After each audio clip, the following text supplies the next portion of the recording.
नमस्कार। हरियाणा के मुख्यमंत्री मनोहर लाल के नेतृत्व में बीते 9 सालों में हरियाणा का जो कायाकल्प हुआ वो चप्पे चप्पे पर नजर आ रहा है। सत्ता परिवर्तन के साथ ही प्रदेश के समावेशी विकास की जो परिकल्पना की गई थी, आज उसके बेहतर परिणाम सामने आ रहे हैं।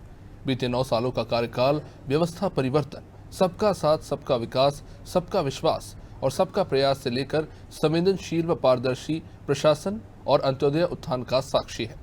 मुख्यमंत्री मनोहर लाल के कुशल नेतृत्व में राज्य सरकार ने ऐसी व्यवस्था कायम की है जिसने भ्रष्टाचार पर प्रहार किया है, भाई भतीजावाद व क्षेत्रवाद को खत्म कर प्रदेश का एक समान विकास किया। आज हरियाणा के विकास की दशा व दिशा पूरी तरह बदल चुकी है। खेतों में अनाज की भरपूर पैदावार हो रही है, किसान खुशहाल है, उद्योगों का पहिया तेजी से घूम रहा है, गरीब से गरीब व्यक्ति तक योजनाओं का लाभ पहुंच रहा है और युवा स्वाभिमानी एवं स्वावलंबी बन रहे हैं। दूसरी तरफ विश्व स्तरीय अधोसंरचना का विकास हो रहा है।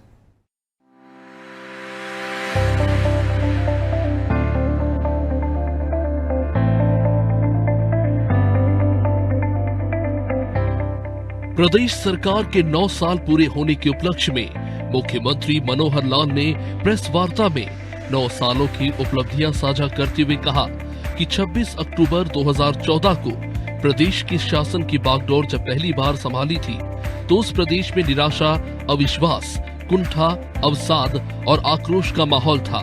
भाई भतीजावाद और क्षेत्रवाद का बोलबाला था। भ्रष्टाचार का नासूर प्रशासन हर स्तर पर फैला हुआ था। आज ये कहते हुए गर्व है कि आज परिस्थितियां एकदम बदली हुई हैं। हमने नेक नियत और बुलंद इरादों के साथ जनता के अविश्वास को विश्वास में बदला है, निराशा को आशा में बदला है, व्यवस्था परिवर्तन का काम किया है, जन आकांक्षाएं फलीभूत हो रही हैं और एक नया हरियाणा बना है। सीएम ने कहा कि हमने प्रधानमंत्री मोदी के गरीब से गरीब व्यक्ति के जीवन में सुधार लाने के विजन व पंडित दीनदयाल उपाध्याय के अंत्योदय दर्शन से प्रेरित होकर सामाजिक न्याय से संपूर्ण विकास की अवधारणा पर चलते हुए प्रदेश में समाज कल्याण के एक नए युग का सूत्रपात किया है। आज हमारे सुधार के संकल्प के परिणाम आ रहे हैं। अब सरकारी सेवाओं व योजनाओं के लाभ घर बैठे मिलने लगे हैं। परिवार पहचान पत्र एक, दूसरा बीपीएल की सीमा हमने 120 से बढ़ा के 180 की है, उसके लाभ सबको दिए। बेटी बचाओ बेटी पढ़ाओ एक और सफलता का बड़ा विषय। मेरी फसल मेरा ब्यौरा जो किसानों के लिए एक बेस बन गया है उनके सारे समस्याओं के हल के लिए। चिराई और आयुष्मान कार्ड लगभग 30 लाख से ऊपर लोगों को, परिवारों को 5 लाख रुपए का जो सराहनीय लाभ मिलना सुनिश्चित किया है। प्रधानमंत्री स्वामित्व योजना, फिर इसी प्रकार से नल से स्वच्छ जल हर एक रसोई में पहुंचाना, 5791 गांव में 24/7 बिजली देना, ई लर्निंग के लिए 5.5 लाख जो हमने टेबलेट दिए हैं, ये भी एक यूनिक हुआ है, किसी प्रदेश ने ऐसा नहीं किया है।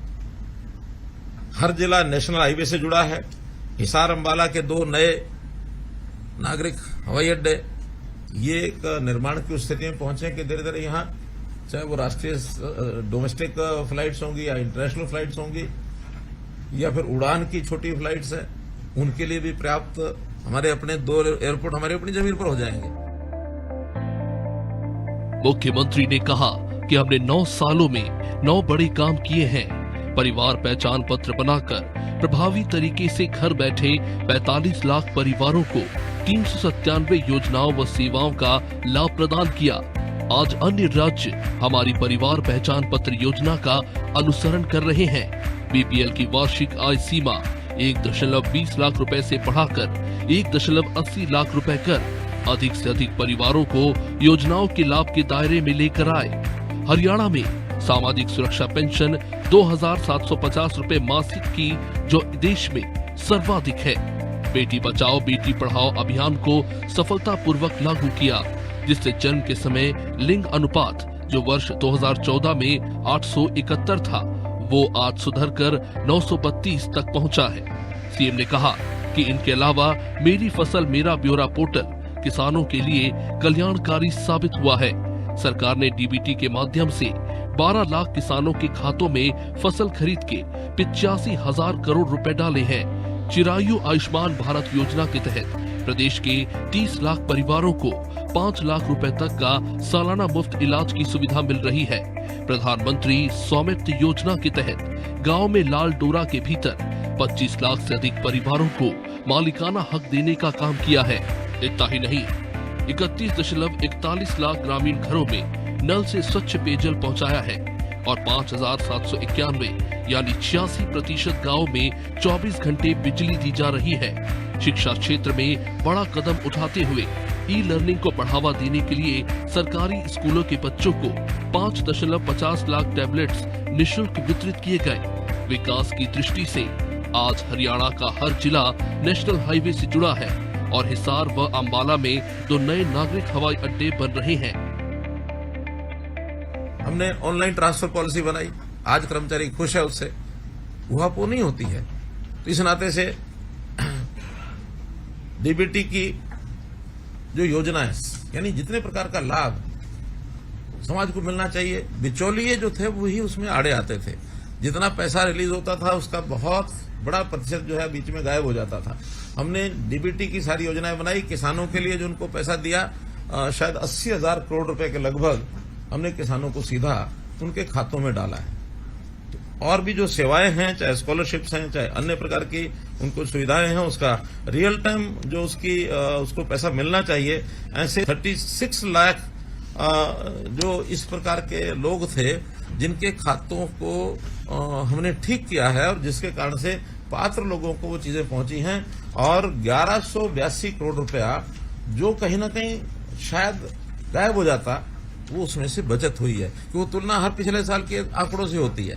तो बहुत चीजों में, चाहे वो स्कॉलरशिप है, चाहे वो पेंशन है, ओल्ड एज पेंशन में देखिए कि लोग बच जाते थे, मरे हुए लोगों की भी पेंशन जारी हो जाती थी, उनकी लिखी जाती थी, लोग जेब में डाल लेते थे। तो एक प्रकार का जो आईटी के कारण से, एक टेक्नोलॉजी के कारण से हमने इस व्यवस्था का परिवर्तन किया। हम जड़ों से भी जुड़े हैं और हमने आधुनिकता के आधार पर टेक्नोलॉजी का सहारा लेकर के आज भी सारे काम किए हैं। तो इस प्रकार से व्यवस्था परिवर्तन का हमने काम किया है। और चर्चा में बिंदु बहुत हैं, फिर भी कुछ जरूर मैं दोहराना चाहूंगा। हालांकि ऐसा नहीं कि इनमें से आपको पता नहीं होगा, लेकिन आज एक विशेष अवसर है। 9 वर्ष पूरे हुए हैं, तो 9 वर्ष का पूरा खाका ये जब तक सामने नहीं आएगा तब तक उसका एक कंक्रीट पता भी नहीं लगता कि आखिर 9 साल। हमको तो लगता है कल शुरू हुआ था, आज 9 साल पूरे हो गए, लेकिन 9 साल में क्या क्या क्या जब वो सारा याद करते हैं तब हमको भी संतोष होता है। और आपको भी अगर उसमें से कोई बात ध्यान में आती तो आप हमको ध्यान करा सकते हैं। मीडिया के लोगों का यही ध्यान है। मुख्यमंत्री ने कहा कि हमने सुशासन की नई पहलों से प्रदेश के नागरिकों में ये विश्वास पैदा किया है कि सरकार उनकी है और वे सरकार के हैं। हमने अंत्योदय सरल पोर्टल के माध्यम से 54 विभागों की 675 योजनाएं और सेवाओं को ऑनलाइन किया है। जनता की पहुंच सीधे सरकार तक हो, इसके लिए सीएम विंडो की शुरुआत की और 11 लाख शिकायतों का समाधान किया गया। डीबीटी का उपयोग कर 141 योजनाओं के 36.75 लाख नकली अथवा दोहरे लाभार्थियों को हटाया, जिससे 1182.23 करोड़ रुपए की बचत हुई। उन्होंने कहा कि हमने ऑटो अपील सॉफ्टवेयर के माध्यम से 36 विभागों की 404 सेवाएं ऑनलाइन की और 8,93,086 शिकायतों का निपटान किया। नागरिकों को हर समय पुलिस सहायता मुहैया करवाने के लिए हरियाणा आपातकालीन हेल्पलाइन सेवा डायल 112 शुरू की और 19,28,563 कॉल्स पर एक्शन लिया। उन्होंने कहा कि सरकार ने ई ऑफिस की अवधारणा को क्रियान्वित करके सरकारी कामकाज में तेजी लाने का काम किया है। उन्होंने कहा कि वे स्वयं किसान परिवार से हैं, इसलिए किसानों की समस्याओं को भली भांति समझते हैं। वर्तमान राज्य सरकार ने प्राकृतिक मार पड़ने से फसल नष्ट होने पर किसानों को मिलने वाले मुआवजे की दर में वृद्धि की है। प्राकृतिक आपदा से फसलें नष्ट होने पर प्रति एकड़ मुआवजा जो साल 2014 में 10,000 रुपए प्रति एकड़ था, उसे हमारी सरकार ने बढ़ाकर 15,000 रुपए प्रति एकड़ तक किया। परिणाम स्वरूप प्राकृतिक आपदा से फसलें नष्ट होने पर बीते 9 सालों में किसानों को कुल 11,000 करोड़ रुपए मुआवजा दिया जा चुका है, जबकि पिछली सरकार के कार्यकाल में मात्र 1,198 करोड़ रुपए ही मुआवजा दिया गया। कानून व्यवस्था के नाते से डायल 112 ये एक उल्लेखनीय उपलब्धि है हरियाणा की। 650 हमारी जो गाड़ियां हैं वो इसके साथ पहले चरण में अटैच हुई थी, बाद में बढ़ाने की बात थी, और इसका जो एवरेज टाइम है इसकी बहुत सुधार हुआ है। अब औसत है 8 मिनट की। कोई भी व्यक्ति एक 112 के ऊपर डायल करता है तो कहीं 12 मिनट, कहीं 6 मिनट, कहीं 7 मिनट, कहीं 9 मिनट, कहीं 10 मिनट, एवरेज 8 मिनट में गाड़ी जो है उस व्यक्ति के पास पहुंच रही है। और ये सुरक्षा के नाते से बहुत ही एक अच्छा पहल एक है। मुख्यमंत्री ने कहा कि अंत्योदय उत्थान लक्ष्य के अनुरूप हमारी सरकार ने विभिन्न कदम उठाए हैं। हमने बीपीएल की वार्षिक आय सीमा जो साल 2014 में 1.20 लाख रुपए थी उसे बढ़ाकर 1.80 लाख रुपए किया, ताकि अधिक से अधिक परिवारों को सरकारी योजनाओं के लाभ के दायरे में लाकर उन्हें लाभ दिया जा सके। सामाजिक सुरक्षा की वार्षिक आय सीमा को बढ़ाकर वर्ष 2014 के 2 लाख रुपए से 3 लाख रुपए किए। इसके अलावा बेटियों की शादी पर शगुन राशि वर्ष 2014 के 31,000 रुपए से बढ़ाकर 71,000 रुपए तक किए, तथा बीपीएल परिवारों को मकान मरम्मत के लिए सहायता राशि वर्ष 2014 के 25,000 रुपए से बढ़ाकर 80,000 रुपए किए हैं। सीएम ने कहा कि मुख्यमंत्री अंत्योदय परिवार उत्थान योजना के तहत अति गरीब 50,000 लोगों को स्वरोजगार के लिए ऋण मुहैया करवाया गया। आयुष्मान भारत चिरायु योजना के तहत 86 लाख आयुष्मान चिरायु कार्ड बनाए गए। निरोगी हरियाणा योजना के तहत 32 लाख व्यक्तियों के स्वास्थ्य की जांच व 1.70 करोड़ टेस्ट निःशुल्क किए गए। प्रधानमंत्री आवास योजना के तहत प्रदेश में 35,680 लोगों को अपना घर मिला और 16,000 मकान निर्माणाधीन है। इस योजना के तहत 890.83 करोड़ रुपए की अनुदान राशि लाभार्थियों को वितरित की गई। उन्होंने कहा कि आपकी बेटी हमारी बेटी योजना के तहत अंत्योदय परिवारों की 4.30 लाख लड़कियों को जन्म पर 21,000 रुपए प्रति बेटी के हिसाब से दी गई। प्रधानमंत्री स्वनिधि योजना के तहत 91.894 रेडी फड़ी वालों को 10,000 रुपए तक का ब्याज ऋण रहित दिया गया। प्रधानमंत्री गरीब कल्याण अन्न योजना के तहत 27 लाख परिवारों को दिसंबर 2023 तक मुफ्त राशि तथा प्रधानमंत्री उज्ज्वला योजना के तहत गरीब परिवारों को 9.54 लाख मुफ्त रसोई गैस कनेक्शन दिए गए। आयुष्मान भारत के साथ हमने योजना जोड़ी थी अपनी चिरायु हरियाणा, जो 15.5 लाख की बजाय, और ये हमारी 38 लाख 38.5 लाख को लाभ मिलेगा। एक नई जो बात की है कि 3 लाख तक, 1.80 से 3 तक भी उसका 50% जो प्रीमियम बनता है वो उससे लिया जाएगा 1,500 रुपया। इसमें भी लोग जो हैं वो काफ़ी बड़ी मात्रा में आ रहे हैं और बहुत जल्दी उनको ये शुरू हो जाएगा। दयालु योजना, यानी गरीब परिवार में किसी व्यक्ति की डेथ होती है जो 6 वर्ष से ऊपर का है, उनको एज के हिसाब से भी हमने कुछ राशि देनी शुरू किया। ये भी कहीं आज तक योजना शुरू नहीं हुई, लेकिन एक गरीब परिवार का कमाने वाला चला जाए तो उसको 5 लाख रुपए हम देते हैं, ताकि परिवार का कोई व्यवस्था, कोई छोटा मोटा काम कर लेंगे, कोई बैंक में जमा करा लेंगे तो भी कुछ ना कुछ मंथली उसका इंटरेस्ट भी आ सकता है, या जैसी योजना बनाएंगे वो हमने देना शुरू किया है। प्रधानमंत्री स्वनिधि योजना में भी 10,000 रुपया रेडी फड़ी वालों को, 52,000 रेडी फड़ी वालों को ये भी दिया गया है। तो इसी प्रकार से श्रमिकों के लिए भी जो न्यूनतम वेतन है वो हमने, जो 2014 में अकुशल जो थे, जो जिनको क्या कहते हैं अनस्किल्ड का 5640 रुपया था, आज वो अक्टूबर में 10,661 रुपया है, यानी प्राय डबल। मुख्यमंत्री ने कहा कि हमारी सरकार ने ग्राम विकास पर फोकस करते हुए विभिन्न निर्णय लिए हैं। पंचायतों को सशक्त किया है ताकि वे अपने स्तर पर विकास कार्य करवा सके। इसके लिए सरकार ने हर साल का निश्चित बजट पंचायतों को देने का काम किया है। वर्ष 2014 में मनरेगा मजदूरी प्रतिदिन 214 रुपए से बढ़ाकर 357 रुपए किए गए। हमारी सरकार ने ग्रामीण सफाई कर्मचारियों का मासिक मानदेय 8,100 रुपए जो 2014 में था उसे बढ़ाकर 14,000 रुपए तथा ग्रामीण चौकीदार का मासिक मानदेय 3,500 जो 2014 में था उसे बढ़ाकर 11,000 रुपए किया है। उन्होंने कहा कि पढ़ी लिखी पंचायतों वाला हरियाणा देश का पहला राज्य है और हमारी सरकार ने पंचायती राज संस्थाओं में महिलाओं की 50% भागीदारी सुनिश्चित की है। इतना ही नहीं, पंचायती राज संस्थाओं में पिछड़ा वर्ग ए को 8% आरक्षण दिया है। उन्होंने कहा कि हमारी सरकार ने स्थानीय निकायों को स्वावलंबी बनाने के साथ साथ संस्थागत शहरी विकास पर अधिक जोर दिया। हमने मेयर या अध्यक्ष का सीधे चुनाव का प्रावधान लागू किया। उन्होंने कहा कि अक्टूबर 2014 तक प्रदेश में 874 अनाधिकृत कॉलोनियां नियमित की गई थी, जबकि वर्तमान सरकार के कार्यकाल में हमने 2547 अनाधिकृत कॉलोनियों को नियमित करने की प्रक्रिया जारी की है। इससे बाहर रहने वाले नागरिकों को बड़ा लाभ मिलेगा।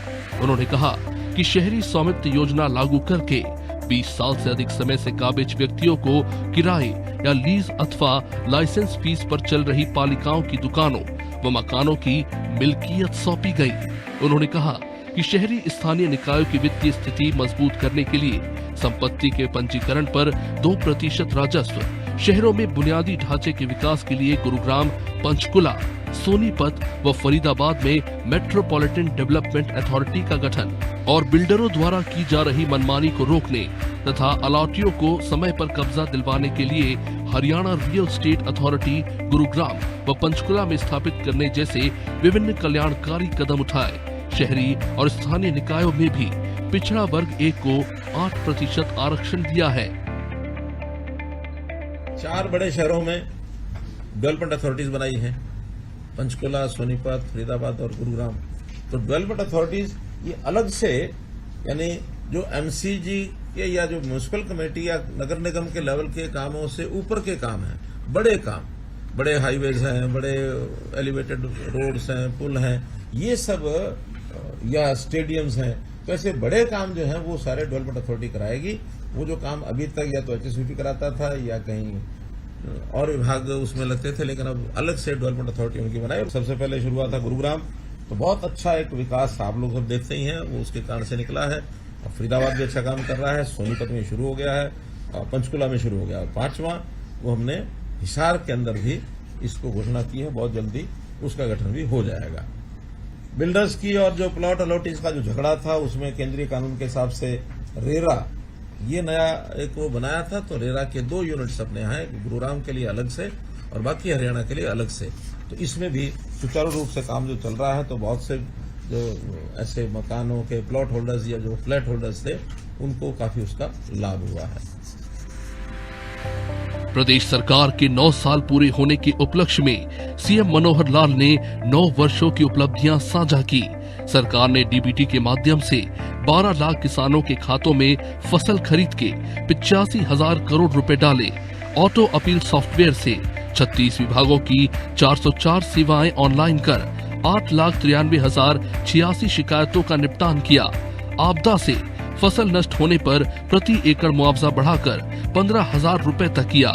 मुख्यमंत्री अंत्योदय परिवार उत्थान योजना के तहत 50,000 लोगों को स्वरोजगार के लिए ऋण मुहैया कराया। हमारी सरकार ने पंचायती राज संस्थाओं में पिछड़ा वर्ग ए को 8% आरक्षण दिया। सरकार नारनौल में 886 एकड़ क्षेत्र में एकीकृत मल्टी मॉडल लॉजिस्टिक्स हब विकसित कर रही है। रोहतक में देश की पहली एलिवेटेड रेलवे लाइन का निर्माण कार्य पूरा। कुरुक्षेत्र में इसी परियोजना पर हो रहा काम शुरू। वर्ष 2014 में प्रदेश में 43 विश्वविद्यालय थे, जो आज बढ़कर 56 हो गए। मेडिकल कॉलेजों की संख्या बढ़कर 15 हो गई है। एमबीबीएस सीटों की संख्या 2,185 तक पहुंच गई है। 60 वर्ष की आयु पूरा करने वाले 42,431 लोगों की वृद्धावस्था सम्मान पेंशन बनाई गई।